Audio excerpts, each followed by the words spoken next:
ఓం శ్రీ పరమాత్మనే నమః. అందరికీ నమస్కారం. ఈ రోజు శ్రీమద్ భగవద్గీతలోని 6వ అధ్యాయమైన ధ్యాన యోగములోని 17వ శ్లోకము. యుక్తాహార విహారస్య యుక్తచేష్టస్య కర్మసు యుక్త స్వప్నావబోధస్య యోగో భవతి దుఃఖః. భావం: శ్రీకృష్ణ భగవానుడు అర్జునుడితో ఇలా పలికెను.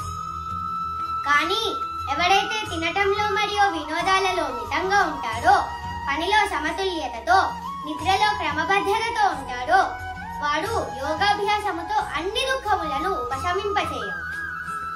18వ శ్లోకము. యదా వినియతం చిత్తం ఆత్మన్యేవావతిష్ఠతే నిస్పృహః సర్వకామేభ్యో యుక్త ఇత్యుచ్యతే తదా. భావం: శ్రీకృష్ణ భగవానుడు ఇంకా అర్జునుడితో ఇలా పలికెను. వాడు సంపూర్ణ క్రమశిక్షణతో మనస్సుని అన్ని స్వార్థపూరిత వాంఛల నుండి వెనక్కి మరల్చి పరమశ్రేష్టమైన ఆత్మశ్రేయస్సు యందే లగ్నం చేస్తాడు. ఇటువంటి వాడు యోగములో ఉన్నాడు అని చెప్పబడతాడు.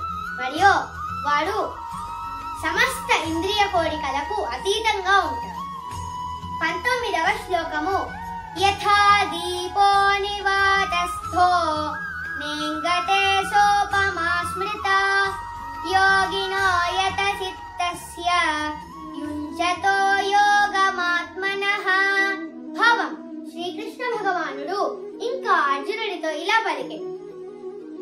గాలి వీచని ప్రదేశంలో దీపం ఎలాగైతే నిశ్చలంగా ఉండునో, అదే విధంగా యోగికి వశమునందున్న మనస్సు ఈశ్వర ధ్యానంలో స్థిరంగా ఉంది.